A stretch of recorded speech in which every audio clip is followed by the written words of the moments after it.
GearNetwork.com. The following is a presentation of the Gear Radio Network.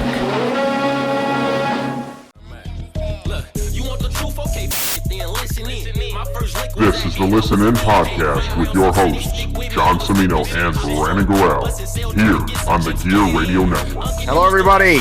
Welcome to this edition of the Listen In Podcast here on the Gear Radio Network. I am John Cimino, and I am JC Money. Joining me over there, Mr. Brandon Gorell, the esteemed co-host of this podcast, who's probably not going to say anything when I say, Mr. Brandon Gorell, say hello. Hello. Oh, he said hello this week. Breaking the gimmick. Again, we are, of course, powered by Raise Energy.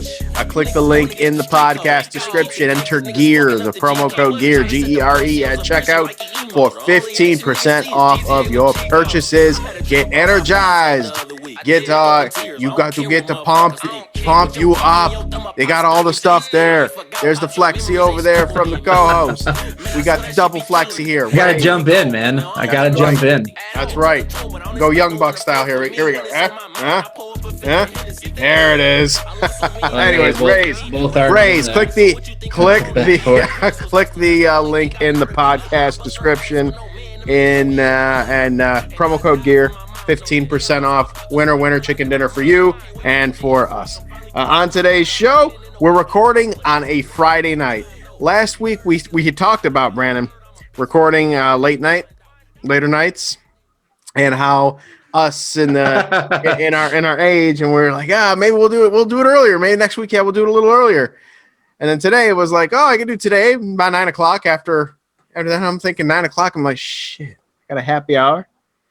All right, that's fine. I could have a little bit, have a little something, have a little pops, and then the kids get here, and we start watching some programs on the Apple TV Plus. And next thing I know, I get a text from you because I fell asleep that you were ready to go, so I had to wake up. I don't even have I'm not even TV ready, man. But besides all that, sorry to hear that. That's all right. How in the hell are you, man? I'm doing good, man. I'm doing good. Just got done watching a concert film. It was pretty dope. It's Friday, which is always a good thing. Football season's over. It is. A lot of ums. And what a way for it to end. Yeah. I guess we could start there and just kind of go from there. So for those of you that have been living under a rock, the Tampa Bay Buccaneers are your Super Bowl champions, beating the Kansas City Chiefs 31-9. Tom Brady earns his 7th Super Bowl championship, a record we will likely never see again in our lifetime. Yeah. My opinion. I could be wrong. Pat Mahomes could probably do it.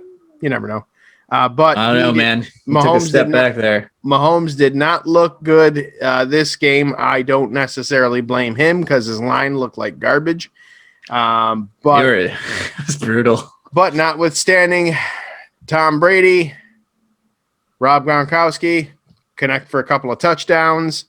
21 of 29, 201, 3 touchdowns for Tom Brady. He is the Super Bowl MVP. The Bucs are the Super Bowl champions. Brandon, floor is yours with this, man. How do you feel about Tampa Tom in his non-Patriot way life now?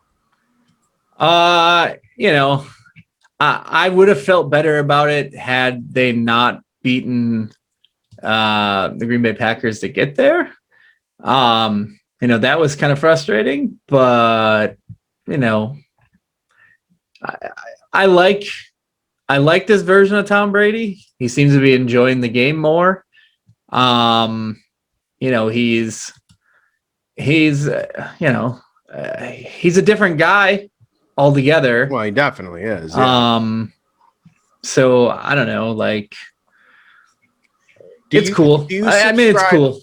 Do you subscribe to the theory that Tom Brady needed the weapons that came along to play with him in order for Tampa to get over that hump? Because Rob Gronkowski, he brought him there. Leonard Fournette came there because he wanted to play.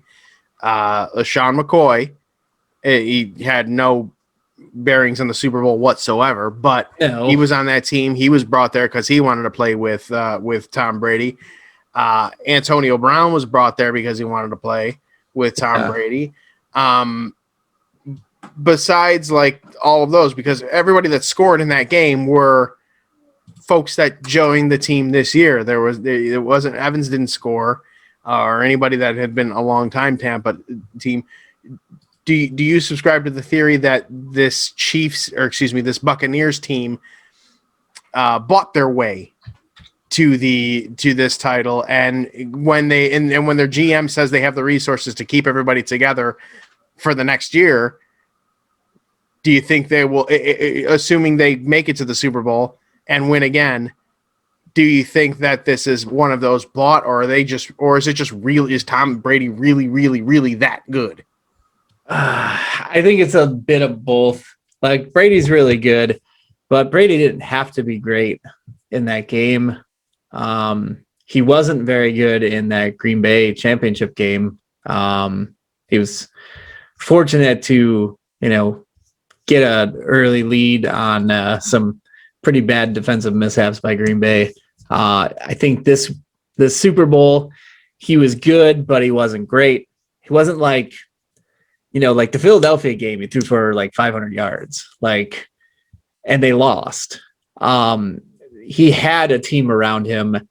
I do subscribe to the theory that, he did come into a pretty good situation. You have a situation where you had a team that was on the cusp of making the playoffs with a guy who threw 30 plus interceptions in Jameis Winston. And they had Evans, they had Godwin, they had OJ Howard. They had all those guys. They had a good line. The defense was good. So when you take that team and you put a first ballot Hall of Fame, greatest of all time quarterback on that roster, still playing at a high level. Still playing at a high level. He's not playing at the Peyton Manning level when he was in the Broncos, where he could barely feel his fingers, so he had to wear gloves. Right. And was throwing dead ducks, 7 yards down the field and just kind of surviving on guts. Mm-hmm. And a great defense. Brady, it looked better, and I think it succeeded in its first year because of the additions that they made.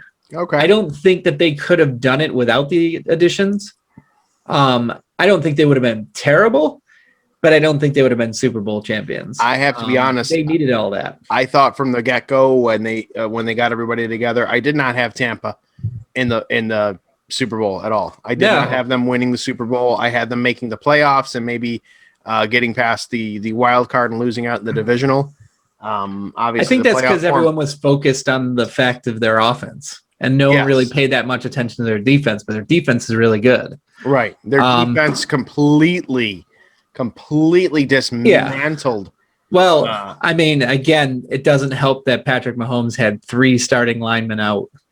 That is true. The guy had no time to throw. He had no time to throw. There was no time for guys to get open. But the sad thing is that even though he had no time to throw, and there was a stat, he ran, I believe, what do they say? He ran like 400 yards. 400 yards. Yeah, it was like 394 or something absurd like that. Yeah, it was crazy. And he was still making throws that were on the money that his receivers dropped. Yeah. So I can't, I feel like they gave up on plays, and that's why they dropped it, because the timing was just completely off, and they were just kind of like, "Oh shit, the ball's gonna make it here!" Like, I didn't think it was gonna get here, and they didn't react in time, and that's usually like slow reaction is usually indicated when you put your hands up and the ball goes through you and hits you in the face because you didn't react in time. You got your hands up, but it's more reactionary, but you didn't close them to make the catch. Right.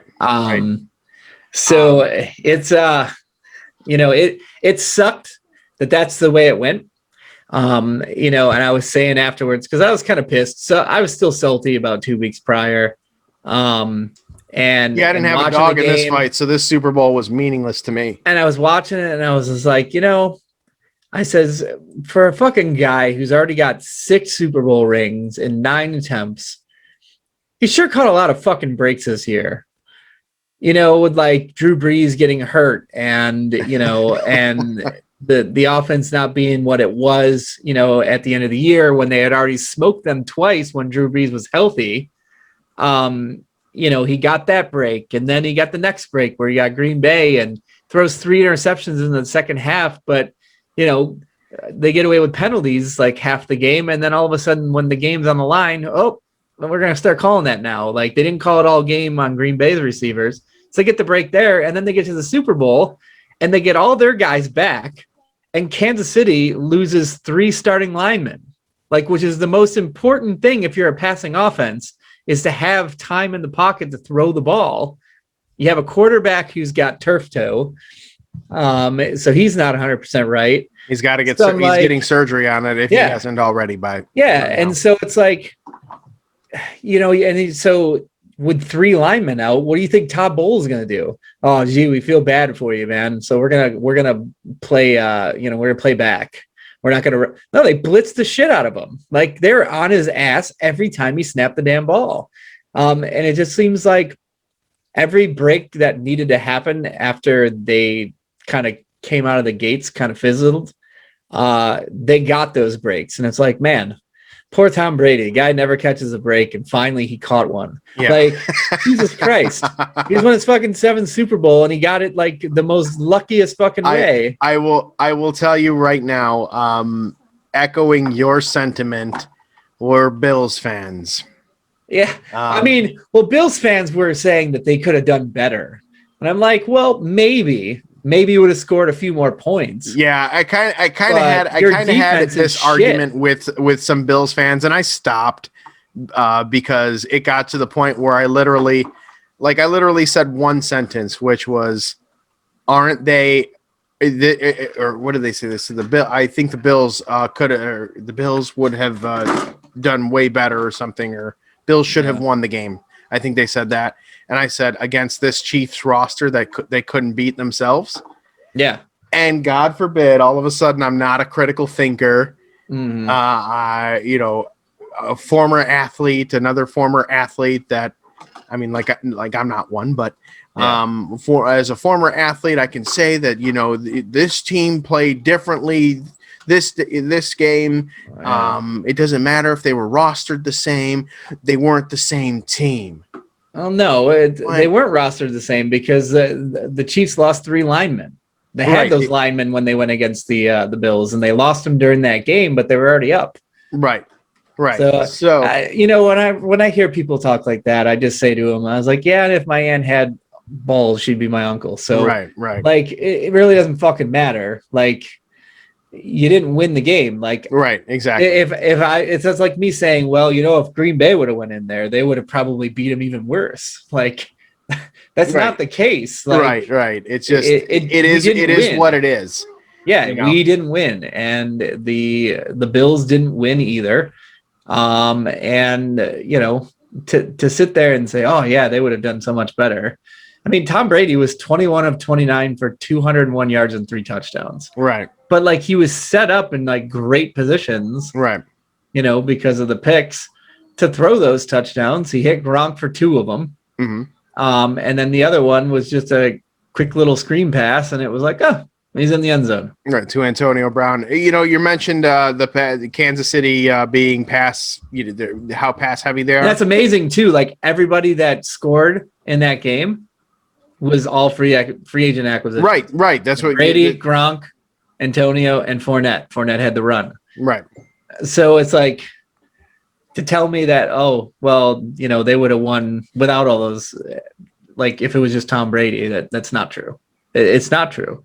I just don't. I feel like he's still a good quarterback. Mm-hmm. He just wasn't great.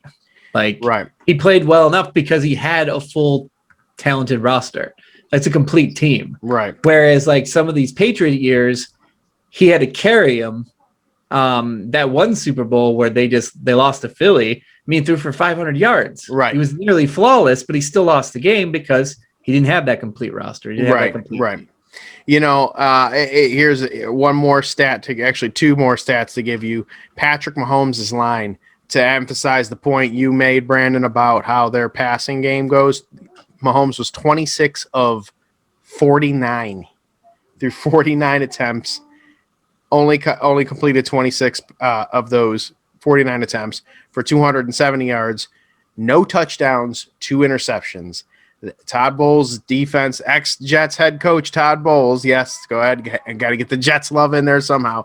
But Todd Bowles got that defense to just beat down that offense, and they did not look back on that. That's one stat. The next one is going into this season when Brady was a free agent, only 2 of 32 teams thought he was worth taking a chance on.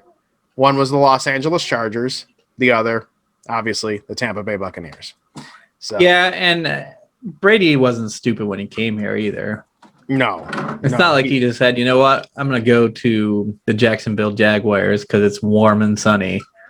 Like, no, he went to Tampa because Tampa had a roster. He was able to recruit Gronkowski. I mean, at that point, You know? at that point in your life, not just your career, but at that point in your life, like, You know damn well he was talking to Antonio Brown the whole time, too. oh, of course he was. And waiting for that suspension to be up and saying, hey, get this guy in here. Like, oh, yeah, of course. And so Tom Brady, I will say this, he did more for Antonio Brown in like the 5 or 6 games they've played together than Pittsburgh and Ben Roethlisberger did for him the 5 years he was there together with him. So, and that's the thing. I mean, Tom Brady's a good dude. And He's to see him after seeing all the crazy antics and all the stuff and the way that everybody, you know, kind of came down on this dude when he was clearly at a down point in his life or whatever, to see him on that boat, smiling, laughing, enjoying himself, the team around him and all that stuff. Like, I don't know. I mean, I know you were salty. I know it came at the expense of the Packers and I mean, it's a good story and it was good. It was good to see. It was good to see. It was funny to see Tom Brady stumbling around drunk. That I'll never get that. Like, he was stumbling around drunk and Gronk's holding him up. You know, no, it wasn't Gronk. It was one of his handlers. Oh, it was one of his handlers? All right. Yeah, well, I know Gronk. I mean, there was a picture of him and Gronk. On the boat, yeah. Where, you know, obviously Gronk probably outdrank the hell out of him. Oh, yeah. And was still standing straight, whereas Brady was really just tossing the freaking Lombardi over from one boat to the other. My only hope is that we can get a corner and then, grab J.J. Watt and then put Brady out of commission next year. I'll hope because the old man needs to get a fucking second one because I'm getting sick of hearing this bullshit. Was like, well, he's only got one, and then you got stupid people posting things just to irritate you even more. Like, oh, LaShawn McCoy has 2 Super Bowl rings and didn't even play a single snap.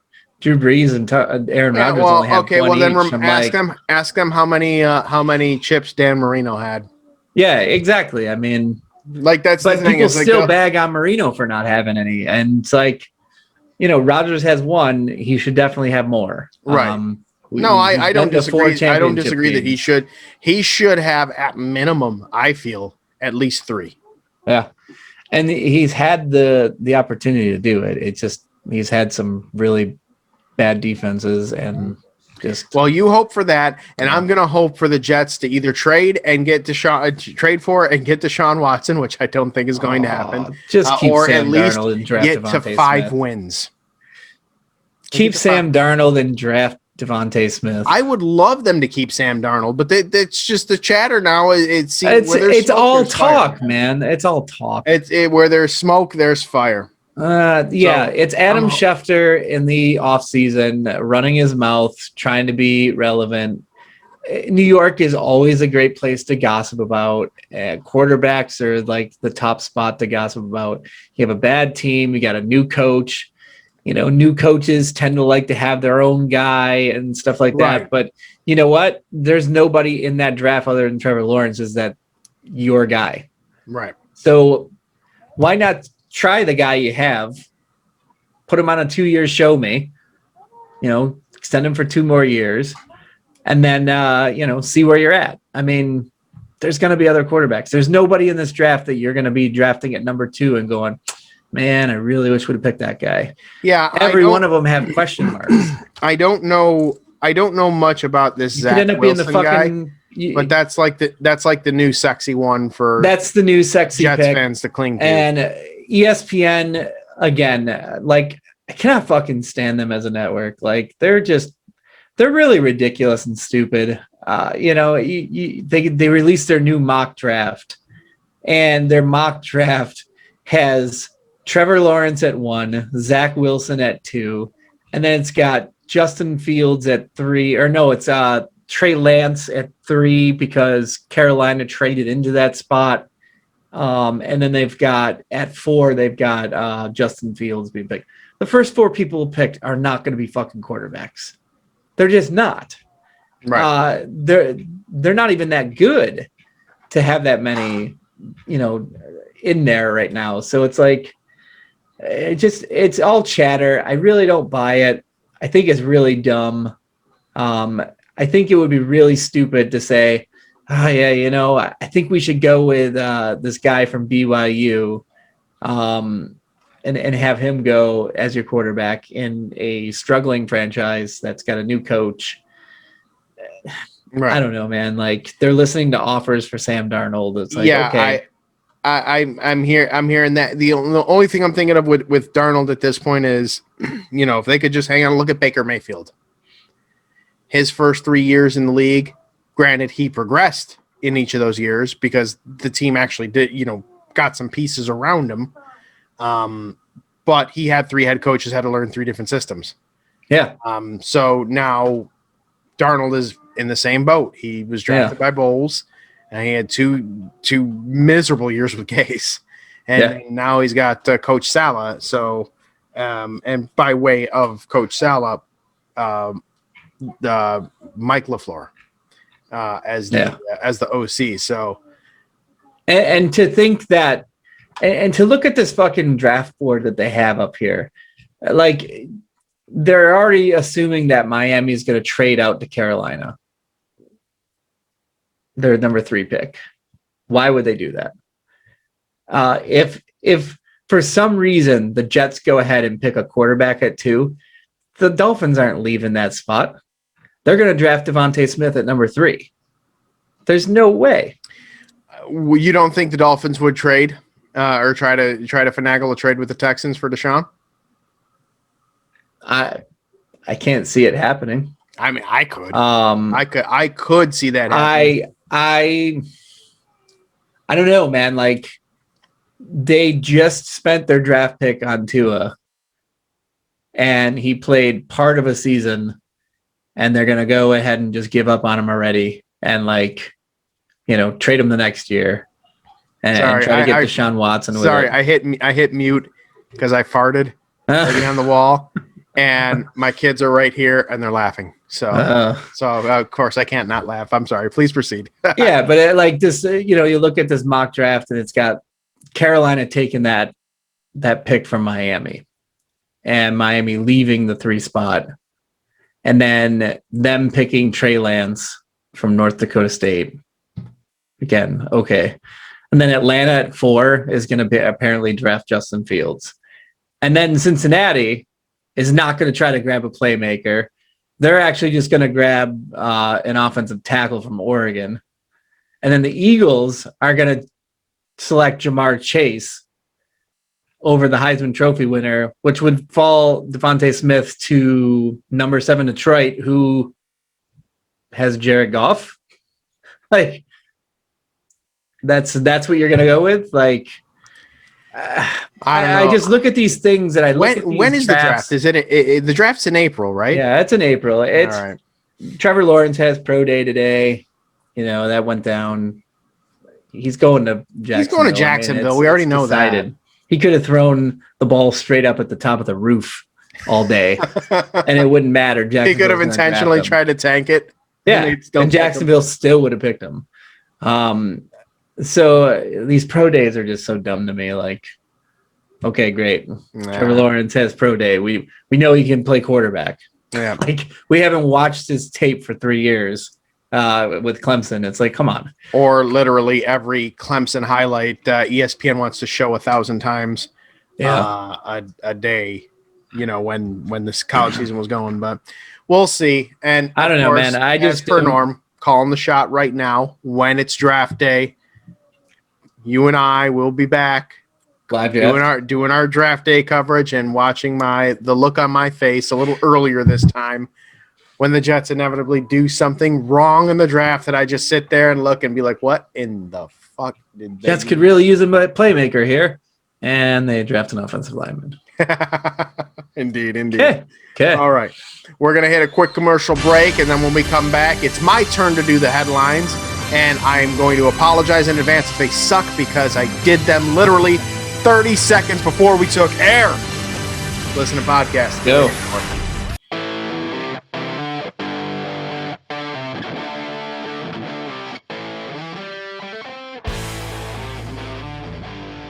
What's up, Rock Soldiers? This is Robbie Vegas coming at you from the All Bets Are Off podcast. If you are into horror movies, the paranormal, professional wrestling, or music, this is the place for you. We're bringing you the latest and greatest interviews in all of the above: music, horror, and of course, professional wrestling. So tune in on the Gear Network, check out All Bets Are Off, rate us, like us, subscribe to us, leave us your comments, tell us what you think, and we'll catch you soon on the All Bets Are Off podcast, dropping every Sunday at noon. The champ is here!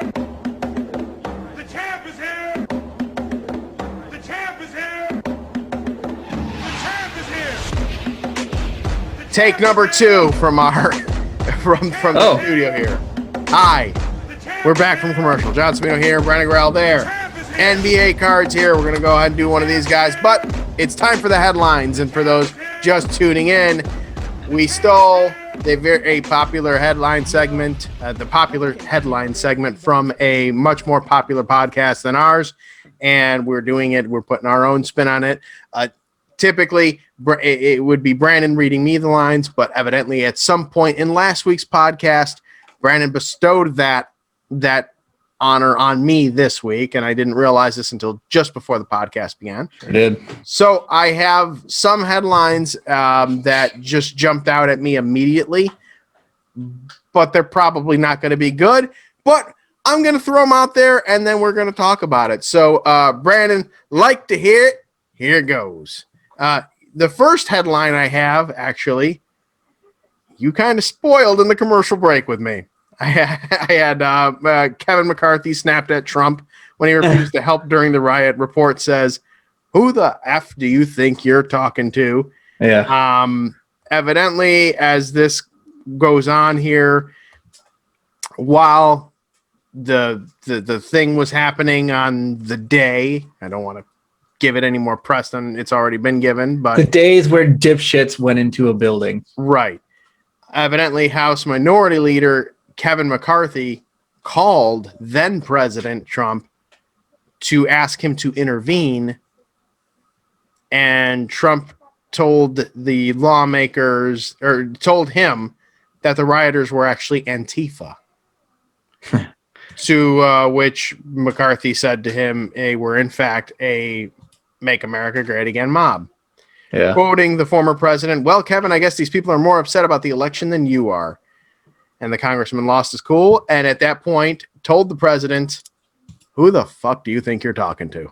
I mean, he's got a point, because one of them still has a job. Right. And the other one doesn't even have Twitter anymore. and his Twitter ban is permanent. You hate to see it. Twitter did say, hate to see it, but also you love to see it. And Brandon, speaking of the topic of presidents, did you know that the hair of the first president and the first lady, George and Martha Washington's lock of their hair is up for auction at a President's Day auction this weekend. Wow. I mean, I cannot imagine the real cool person that is going to shell out the money for that.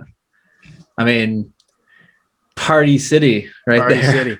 The Those Boston-based people are- RR Auction said online bidding gets underway, actually got underway yesterday and runs through February 18th. Other items being auctioned include John F. Kennedy's Crimson Harvard sweater and a photograph of Lincoln and his son Tad that was signed by Abraham Lincoln himself. Oh. There are also numerous documents and personal papers signed by John Quincy Adams, James Monroe, James Madison, Andrew Jackson, Martin Van Buren, Zachary Taylor, Millard Fillmore, James Buchanan, Ulysses S. Grant, James Garfield, and other presidents. Brandon, Wow. will you be contributing to get these locks of hair?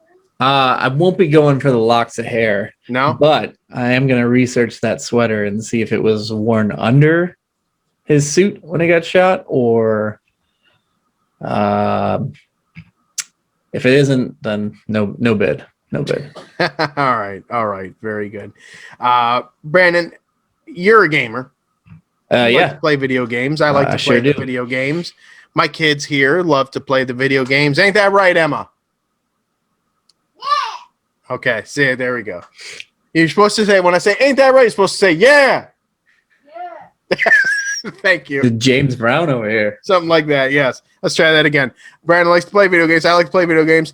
My kids like to play video games. Ain't that right? Yeah. All right.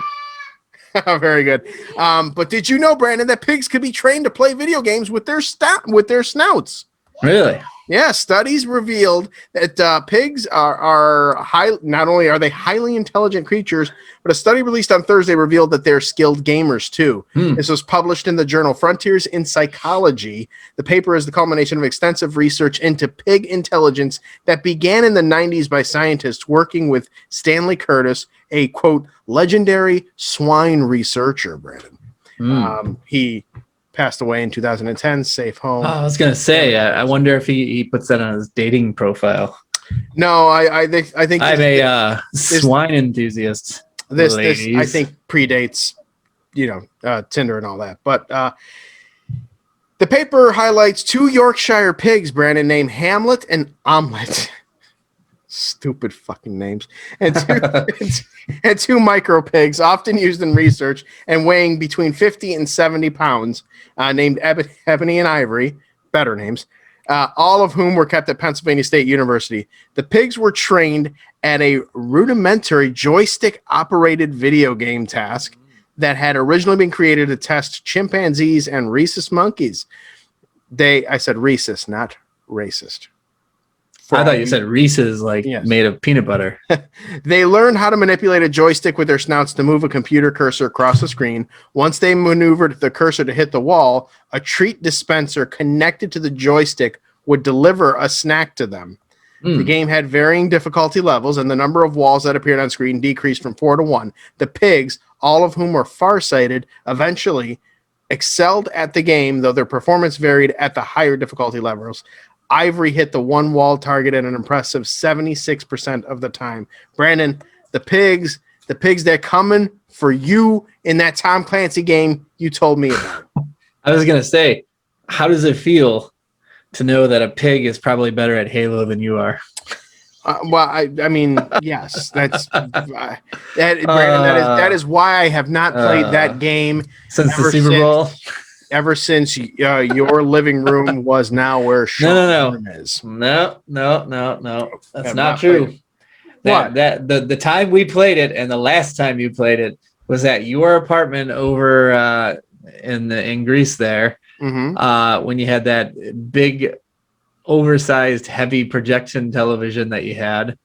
That couldn't have been the last time. I thought it was at your house. No, it was the last time, man. You did not want any part of that fucking game after that because I was just working you and I'm like telling you what to do and you're like looking at the floor. For those of you in the podcast feed, Brandon is imitating me, my video game character, in a permanent crouch position. Wait, what am I supposed to do with this button? The gun up because I didn't know which buttons to hit and I was lost and I was angry. And I'm pretty sure I threw my controller that day. You sure did. Uh-huh. All right. And I spilled White Russian on my on my controller. I remember that. Us in our roaring 20s, Brandon. Oh man. Final headline for you that I have here, good sir, comes to you from the home office in Florida. Marion County, a Florida man faces DUI charges after a deputy caught him driving a lawnmower down a highway. Oh. According to deputies, Paul Burke of Fort McCoy was spotted riding the lawnmower down Highway 316 last Wednesday. No, not Austin 316, god dang it. Why is every Dash cam video- place in like Florida that has something trashy happened named Fort something? Well, I mean, it's Florida. Enough said. Dash cam video shows the Florida man slurring his speech, shocking, while talking to deputies, admitting, Brandon, believe it or not, that he had been drinking. Initially, he told deputies he had a couple, but later admitted, quote, I've had maybe a little too much to drink tonight. He declined to perform a sobriety test, saying that he can't complete the exercises because he's been, quote, drinking too much. He finally told the deputy, just take me to jail. He was arrested on a DUI charge. Thank you, Florida. Well, I mean, at least it was in a lawnmower where he probably would have been the only one injured in an accident. It could have been. But I mean, if he were hurt in maybe. a car, he could have called William Matar. Not in Florida, he couldn't. Yeah, why not? He doesn't know. Matar's rich enough; he could fly down there. Matar's not Freaking going down Mook. there. Anyways, that's all I have between impromptu headlines and calling William Matar a mook. I got nothing. What you got for me, man? Oh, I got nothing either. I got more. You got hoops, man. I got hoops, and then it's so let's- bedtime. It's 11. Yes, it's 11. It is bedtime. Oh, and it starts off with a duplicate, but watch a welcome duplicate right here, my man, the GOAT, Michael Jordan.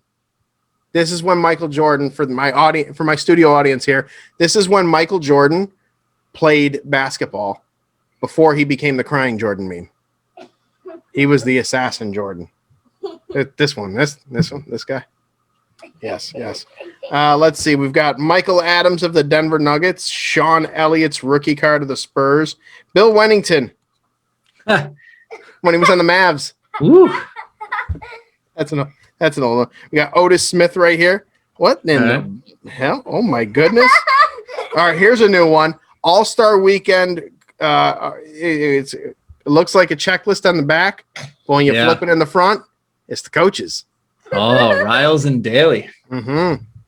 Look at that hair on Riles. Right? Look at that life in Daly.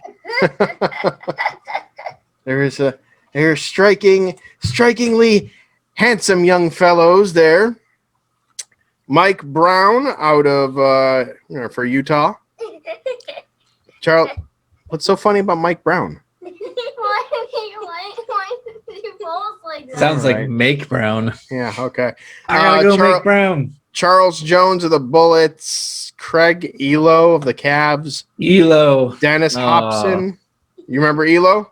Elo will always infamously be the guy that got that shot by Jordan over him All on the right, Cavs. audience, He please, settle collapses down. to the sideline after Jordan buries the game winner, celebrating in joy. Oh, yes. When That was Craig Elo. That's who Yeah, he buried it it was. over.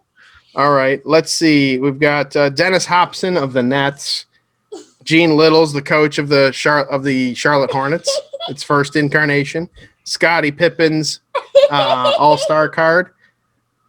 For some reason, the studio audience here just laughs at everything. Watch this. Booger. Kids like Jimmy Fallon over there. I don't know.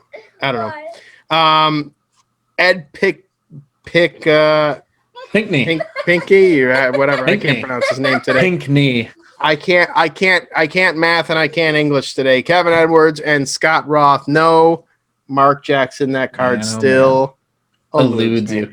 Normally you'd be like, sweet, I got a Michael Jordan, but he's like, nah, it's not Mark Jackson.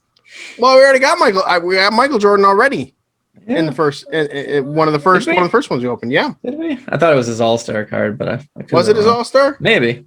I don't remember seeing that one, but No, I remember the All-Star card. I thought I had this one already, but maybe I did not. But either way, it's at least it was the first card in the pack too. So Michael Jeffrey Jordan, That's the big takeaway from this pack. Well, that and Riles' hair and loving gaze into his competition's eyes there.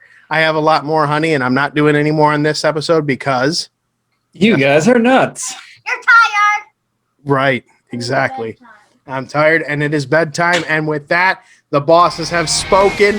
Emma, get your hand away from my camera, please. Thank you. I'm trying to do my. What the hell is going on over there? This is the most unprofessional What's stuff going I've ever on seen. here is one member of the studio audience should have been to bed an hour ago, and the other half of this, the host of this should have been in an hour and a half, like before that. But anyways, You already were, and then I woke you up. that's going to do it for this edition of the Listen In podcast. I appreciate everybody tuning in, watching us, listening to us, supporting us by listening to the podcast, the commercials through and through on the podcast feed, and of course by clicking on the link in the episode description to take you to repsports.com. Remember, use the promo code GEAR, GERE, at checkout for 15% off of your energy. That's right, I flexed again. All right, Brandon, let's do this again next week, shall we? Yeah, man, let's do it. All right, good day to you. Earlier. sir. Good day to you as well. So long, everybody. So long, studio audience. Good night now. Flavor Flav, give me a yeah, boy, for Friday night podcasting.